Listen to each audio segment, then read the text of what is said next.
Welcome to another Intervision FM.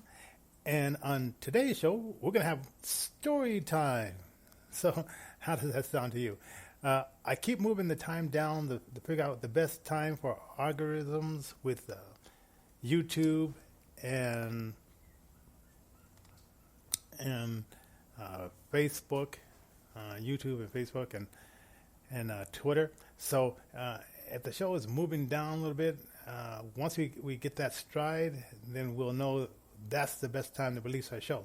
So today we're going to release this show at 12 noon, and we're going to try that all week this week. We tried all week last week at 11:30, and we're going to do it at 12 o'clock noon all this week as well. And we just thank you guys for joining us for the beginning of the week as we, work on this together. I'd like to let you know that Intervision is a non-profit organization. We work with physically challenged musical artists, and we teach them the business of music. And you can go to our website, intervisionrecords.org, intervisionrecords.org, and you can also find out more about our radio station 24 hours, 7 days a week at intervisionfm.com. That's intervisionfm.com. And we also released a new book that you can pre-order and give us a review over at Amazon. It's called 6 Shades of Blindness. And we see that, there's been a few people that went over there and checked it out, but we need more. We need at least 20 reviews.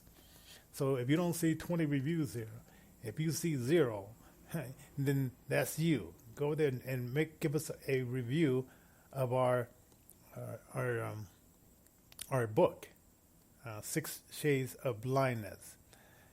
Now, let's see. Is there anything? Oh, yeah. Don't forget, go to our website, intervisionfm.com, and we want you to sign up for our concert on November the 7th.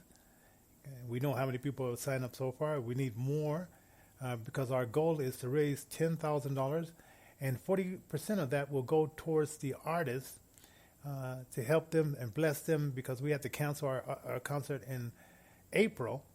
And now you have a chance to really bless our artists because we can fit more people on a live stream than we can in the place that we had rented out that held 300 people. So we're definitely looking for a lot of you to go get a $10 ticket. It's a donation. It's a tax-deductible donation. Or if you want to receive their MP3, DJ Pate will be in the lineup. D'Angelo T., which these guys all have songs on Spotify from his album Broken Chains. Sweet G and the Crew will be in concert, and a newcomer, Thasany, as well as Andre 313 will be in concert, and TBA. We may have a special guest join us as well. We're working on that now. Now let's get into a story written by my wife, Natalia Johnson, and it's called I'm a Cat, and I'm proud to be a cat, right? But she wrote this great story, and we want to showcase it to you. Hey, get your kids together and listen to this great story that Natalia Johnson wrote. All right? I am a cat, and that's it. In these short words is all my passions, feelings, emotion, and joy. I live in a big city in a 5-story tall building on the 3rd floor. It is a small apartment consisting of a living room and 1 bedroom, but the most valuable place in this apartment is the balcony. The balcony belongs to me, and I spend most of my time here. On my house are trees that cover the balcony from direct sunlight, and on my trees are birds. Every morning I count all my birds. They are mine, as well as the balcony. There are 20 birds, and I know all their faces, and they know mine as well. On one of the trees lives an old crow. She sits on a branch, and she tries to imitate my voice, but she doesn't know how to meow as beautiful as me, but she still does it.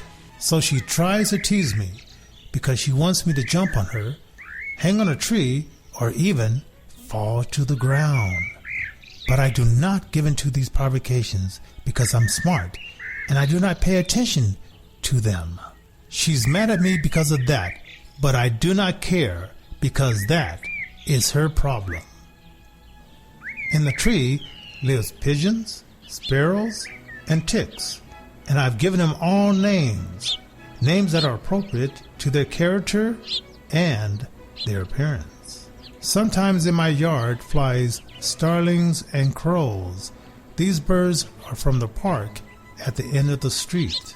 They rarely fly into my yard. I do not know them, and therefore I do not give them names, nor do I count them, because they're not my birds. On a nearby balcony also lives another cat. He's a blue-gray Brit, and he's so fat he can't get on his own balcony. Therefore, every morning a gray-haired older woman takes him to the balcony, puts him in a little chair which has a soft pillow. She puts the Brit on the pillow. She walks back into the house. Soon she will return and she will ask him, "Do you want something to eat, my dear?" Of course he wants to eat. Why not eat again? This cat shows this woman with his eyes his passionate desire to eat. She takes him to the kitchen to eat, and in a little while she brings him back to the balcony. Now I clearly see that gray muzzle of Brit with white sour cream. Now I understand my neighbor was eating sour cream. He does not move. The only thing that moves is his eyes. He's watching my birds, but they are not his birds. They are mine, and I gave them names, and I count them every day. Therefore, they are mine. But let him look. I don't mind, because I'm a kind cat. Every morning, but Saturday and Sunday, residents of our house go to work. Some go to the bus stop, some go to the subway, but there are some who go to their jobs with their cars. I know what kind of car belongs to whom. I even know what time the people leave their homes. I can even say how many minutes the people are late. Nature has given me a good sense of time. So I can live without a clock because I can feel the time, so I do not need a clock. In the evening, I sit in the hallway at the front door waiting for my mistress after her work. I look at the front door and I do not move. Sometimes, if she's late, I start to fall asleep. If she's delayed, that means that she went to the store after work, and I will definitely get something tasty in the evening. When a woman enters into the entrance of the house, I immediately recognize her, and I understand that this is she. I've never confused my mistress with someone else. When she walks in the door, she always greets me, tells me gentle words, and strokes my head. I love it, but at the same time, I start to consider her, and if she's holding a large bag, I start singing a song as I walk around the bag, trying to figure out what's in it. The greatest joy is the smell of fish. One day I did not have to smell the bag because a big fishtail was sticking out of the bag. And I immediately realized that the fish was in the bag. And when the woman went to the bathroom to wash her hands, I used this moment to pull the tail of the fish out of the bag. I tried to pull out the fish. It was such a big fish. In the beginning, I was not lucky. Finally, I felt some movement, and the fish slowly began to slip out of the bag. My mistress said to me, "Don't touch anything, please. I'll give you everything when I am free." But as soon as she left the room, I pulled the fish out of the bag, and I was planning to flee. Where should I go with my prey? Where and how can I escape with such a big fish in a small apartment? But I still ran with the fish tail in my mouth and the body of the fish between my legs. It was very uncomfortable because the fish was big, and because of this, I lost my speed. The woman had already left the bathroom. She discovered the theft. She said, "Where are you? You have stole the fish," she screamed. So where could I hide my booty? Suddenly, my eyes fell on the carpet that hung on the wall. I began to climb up on the top and sat there when she came into the room. I did not breathe as I sat on the top. My claws kept me on top of the carpet in a vertical position.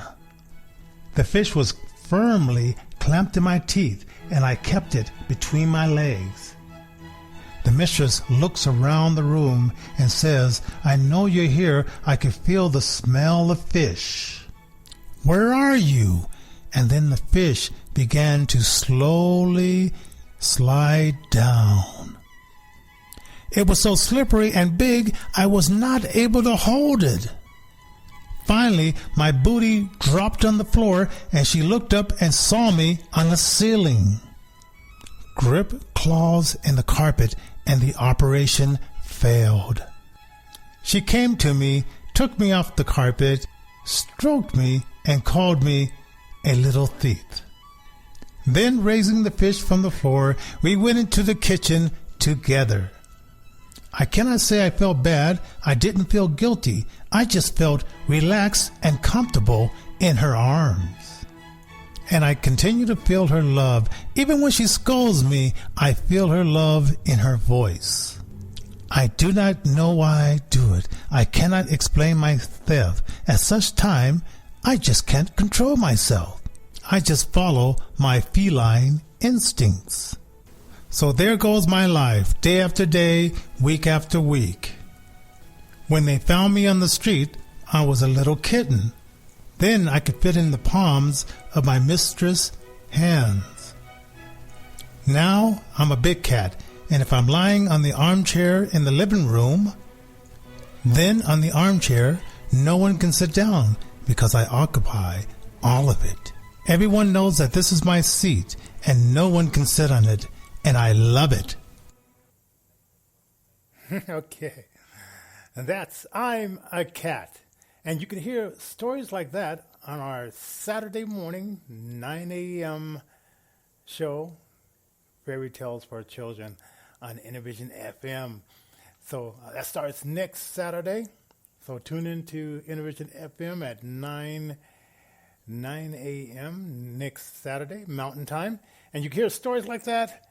And starting Monday through Friday, we're going to have our new morning show starting from between 7 and 9 o'clock in the morning. Then in the evening, between 7 and 9 in the evening, we're going to have our evening show as well. So tune in for that. Fantastic interviews, fantastic this day in history, and fantastic just many things, right? So, it's a full day here at Innovision FM. Give us a call if you want to make a request. 720-324-7278, 720-324-7278. This is Johnny J for Innovision FM.